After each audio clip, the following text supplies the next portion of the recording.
Feliz véspera de Natal! Que dia emocionante! É um dos meus favoritos do ano. Você e Robert têm alguma tradição especial para a véspera do Natal? Bem, não estamos casados há tempo suficiente para termos tradições muito estabelecidas. Mas nesta época de Natal, vamos celebrar com a família. E estamos animados para participar de um culto especial hoje à noite. Eu amo fazer isso. Nós também amamos os cultos na véspera de Natal. É muito especial. Depois, chocolate quente e biscoito, enquanto Bob tenta recrutar duendes para ajudá-lo a embrulhar os presentes de Natal. Mas ele se organiza com antecedência. Sim, com muita antecedência. Tipo, algumas horinhas antes. Muito bem. Dana, Robert e eu colocamos muitas decorações de Natal em nossa casa. Mas minhas favoritas são os presépios, as manjedouras. Você e Bob também gostam? Ah, muito mesmo, porque meu marido Bob coleciona presépios. Acho que temos, sei lá, uns 13 ou 14. Uau! A gente não sai por aí comprando em massa. Queremos que sejam peças especiais.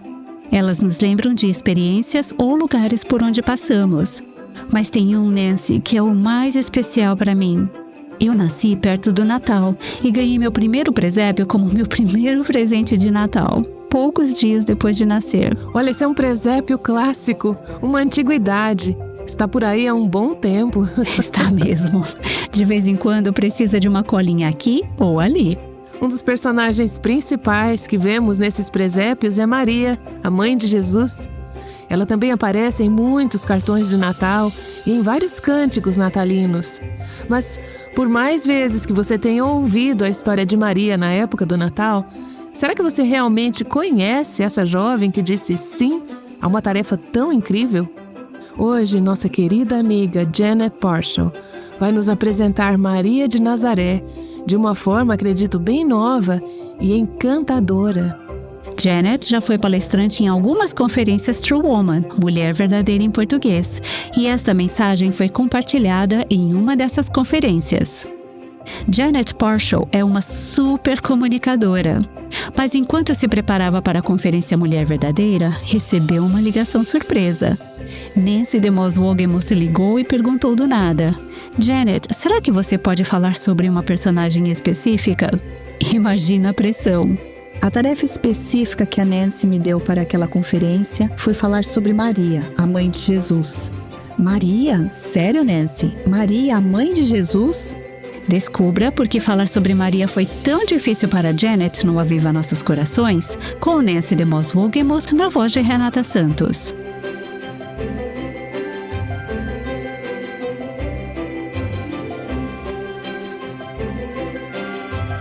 Quando pedi a Janet que explorasse a vida de Maria para aquela conferência, ela admitiu que sentiu que era um desafio intimidador.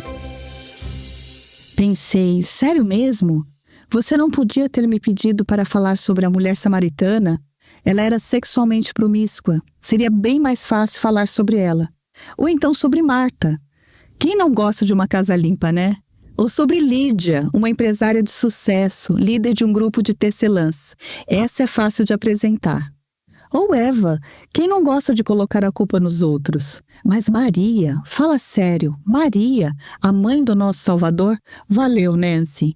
Mas à medida que comecei a estudar quem essa mulher era, digo, realmente mergulhar na palavra de Deus, na história dele e entender as verdades do nosso Deus, comecei a aprender de novo o que significa ser uma mulher com coração humilde, submisso e obediente. Então, Nancy, obrigada. Pense em todas as grandes mulheres da nossa história. Podemos falar de Cleópatra. Ela foi a rainha do Egito, esposa de César, uma beleza lendária, celebrada até os dias de hoje. Ou podemos falar da rainha Elizabeth I da Inglaterra. Ela era a rainha virgem, que dizem quando subiu ao trono, citou o Salmo 118. Isso procede do Senhor e é maravilhoso aos nossos olhos. Uma governante que mudou o rumo da história e abriu ainda mais as portas para a reforma espiritual. Ou podemos falar de Abigail Adams, cujo amor por seu marido e por seu país nos guiou durante alguns anos dos nossos primeiros anos turbulentos. Ou então de Rosa Parks, uma mulher cuja determinação firme, porém gentil, acendeu a chama da liberdade para todos os americanos, independentemente da cor da pele. Mas somada a essa lista, sem dúvida, tem que estar o nome de Maria.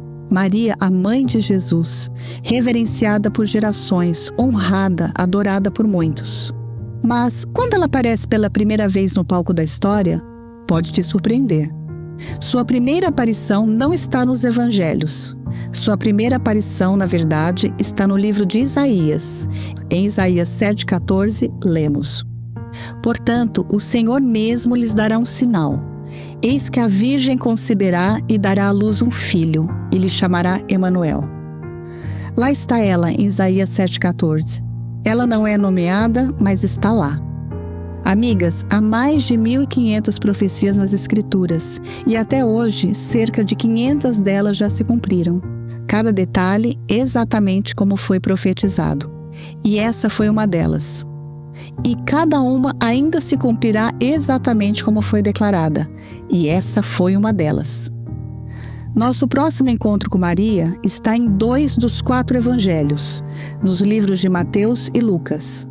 Talvez o relato mais completo esteja no primeiro capítulo de Lucas. Mas antes de irmos até lá, quero propor 2 coisas. Quero nos desafiar a fazer algo, a deixarmos de lado os enfeites de Natal, a realmente pararmos de pensar na troca de presentes, a esquecer quem está ou não na nossa lista do amigo secreto e a focar de verdade na pessoa de Maria. Não no contexto das festas de fim de ano, que é basicamente a única época do ano em que pensamos nela, mas sim parar e enxergá-la no contexto de quem ela era, em que momento da história ela viveu e quais eram os costumes daquela época. Tudo isso gira em torno da pessoa de Maria. Lucas 1. Se você abrir nesse capítulo, verá que quando essa história começa, precisamos colocá-la no contexto das Escrituras e perceber que já haviam se passado 400 anos desde o último milagre. Foram 400 anos em que, aparentemente, Deus permaneceu em silêncio. Na verdade, desde que Malaquias prometeu a vinda de Elias, não houve qualquer sinal da voz de Deus. É muito tempo esperando, orando, ansiando pela vinda do Messias.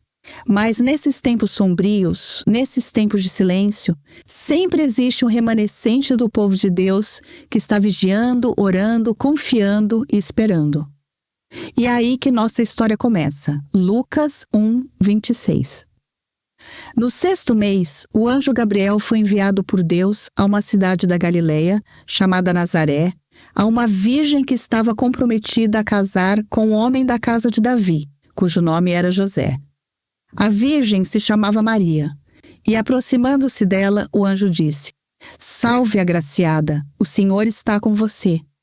Ela, porém, ao ouvir esta palavra, perturbou-se muito e pôs-se a pensar no que poderia significar esta saudação. Mas o anjo lhe disse: Não tenha medo, Maria, porque você foi abençoada por Deus.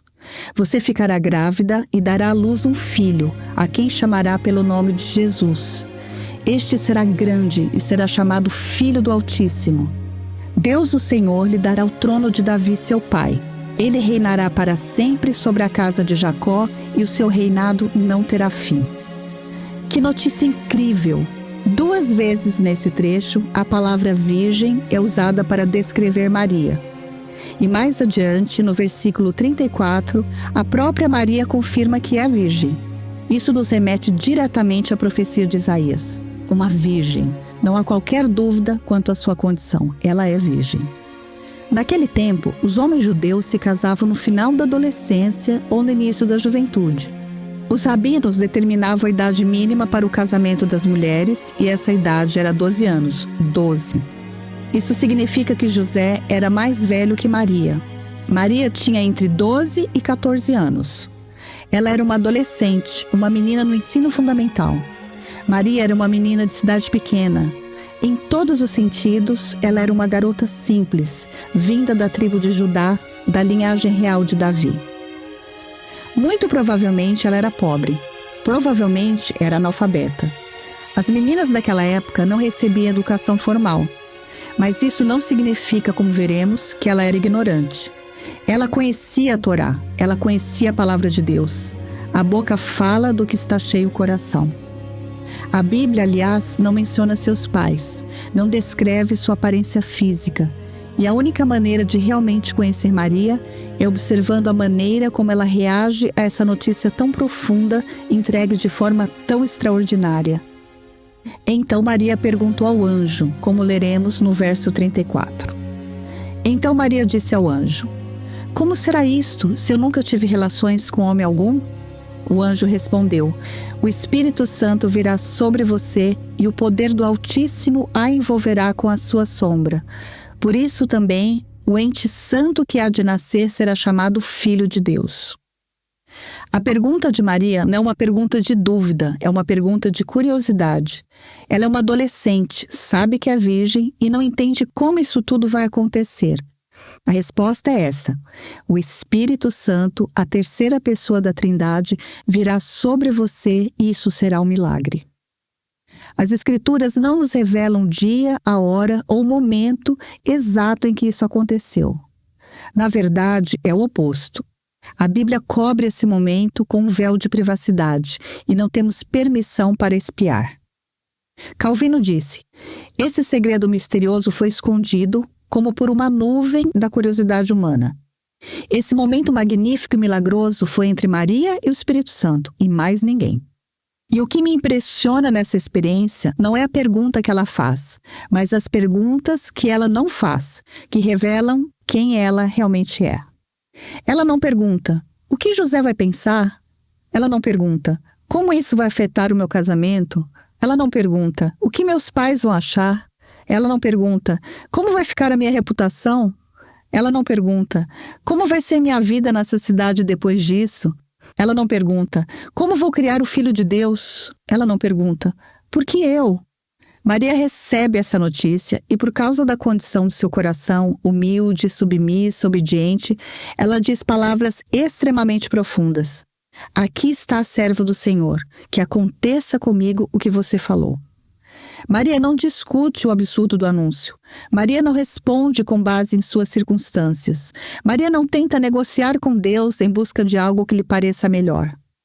Maria declara que é, e essa palavra é muito interessante, uma doulos, uma serva, uma escrava do Senhor. É fascinante estudar a figura das servas ao longo da história, porque essas mulheres geralmente se sentavam em silêncio nos aposentos de suas senhoras.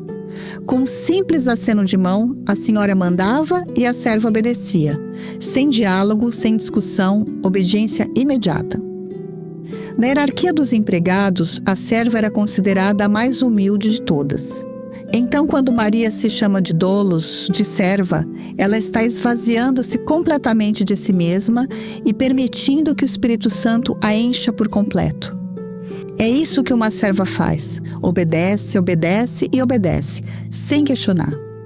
Não é de se admirar que a palavra bendita esteja tão associada ao nome de Maria. Maria conhecia quem Deus era, ela conhecia a sua palavra e havia aprendido a confiar nele. E quando o mensageiro de Deus traz a notícia mais incrível para uma menina de 13 anos de Nazaré, ela está pronta, preparada para dizer sim. O que você ou eu teríamos dito nessas circunstâncias? Será que estaríamos dispostas a ir para onde Deus nos chamasse? Ou ficaríamos hesitantes? Será que diríamos sim se isso significasse que as pessoas zombariam de nós? Será que diríamos sim se isso significasse que as pessoas nos marginalizariam? Será que diríamos sim porque nossos corações estão humildes, submissos e obedientes? Você não pode contar essa história sem entender o que está acontecendo ao mesmo tempo na vida da prima de Maria, Isabel. Agora lembre-se da outra parte da mensagem do anjo. Isabel, sua parenta, igualmente está grávida, apesar de sua idade avançada, sendo este já o 6º mês de gestação para aquela que diziam ser estéril. Isso significa que o anjo entregou não uma, mas 2 notícias pré-natais numa única aparição. A história de Isabel começa em Lucas 1:5. Então, volte um pouco. Aqui está uma visão geral da história de Isabel. Isabel é casada com um homem chamado Zacarias. Zacarias é sacerdote. Isabel vem de uma longa linhagem de sacerdotes da tribo de Arão. A Bíblia usa uma palavra maravilhosa para descrever esse casal. Eles são chamados de justos. Não sei você, mas se nós tivéssemos o privilégio de ter nossos nomes registrados nas Escrituras, que adjetivos você gostaria que fossem usados para descrever você? Justa é uma palavra e tanto, mas fica ainda melhor do que isso. As Escrituras dizem que ambos eram justos diante de Deus, vivendo de forma irrepreensível em todos os preceitos e mandamentos do Senhor. Um casal realmente notável. E entendemos ainda mais ao saber que eram justos, viviam irrepreensivelmente, mas tinham um coração partido. Vejam, eles não tinham filhos. E naquela época e naquela cultura, isso daria a Zacarias o direito de se divorciar de Isabel, de seguir em frente e de declarar que precisava de outra esposa, porque ele tinha o direito de ter filhos e se ela não podia lhe dar, aquilo poderia ter sido o fim. Mas ele não se divorciou da esposa. Eles permaneceram juntos e oravam constantemente, viviam de forma irrepreensível e, em todo o sentido da palavra, eram justos. Mesmo tendo orado por um filho e recebido constantemente a resposta não, eles continuavam confiando em Deus e perseverando em oração. Mas, finalmente, no versículo 13, ouvimos o anjo dizer: "A tua oração foi ouvida." Eu achei isso incrível ao estudar. A sua oração foi ouvida. O tempo verbal ali é o presente. Talvez seja só comigo, mas pense, Zacarias está velho, ela é estéril e mesmo assim continuou orando por um filho. Isso diz muito sobre o nível de confiança no nosso grande rei, não é? Eles continuam orando. Isabel e Zacarias nunca pararam de orar e finalmente recebem a resposta que tanto esperavam. O não vira um sim. E esse é um ponto importante para pararmos e permitirmos que o Senhor nos ensine o que significa ser uma verdadeira mulher de Deus. Zacarias e Isabel eram justos, viviam de forma irrepreensível, mas estavam com o coração partido. Tinham um pedido constante diante de Deus que era constantemente respondido com não. Na verdade, o sonho deles parecia ter sido negado. Porém, como veremos, não foi negado, foi adiado. Mas eles não sabiam disso. Apenas continuavam orando e orando. Esse casal justo, irrepreensível em sua caminhada, continuava confiando. E veja algumas palavras que você nunca vê sendo usadas para descrever o casamento e o relacionamento deles: amargura, raiva, frieza espiritual, divórcio, ressentimento, traição. Nenhuma dessas palavras descreve esse casal. Zacarias sabia que, sem filhos, não haveria legado, nenhuma linhagem, nenhum bastão com a genealogia da família a ser passado adiante. Isabel poderia ter sido deixada de lado anos antes. Então isso diz muito sobre a vida conjugal deles, o quanto eles se amavam e quanto o amor de Deus os manteve unidos. A propósito, isso é um componente essencial em casamentos fortes, saudáveis e vibrantes. Esse é um marido real e uma esposa real, pedindo por um filho real e ouvindo um não real. Entre no espaço dessas palavras. Eles não são super-heróis plásticos da Bíblia. São pessoas reais e mesmo diante da resposta constante de não, eles continuavam orando e adorando a Deus. Como isso é possível quando Deus continua dizendo não?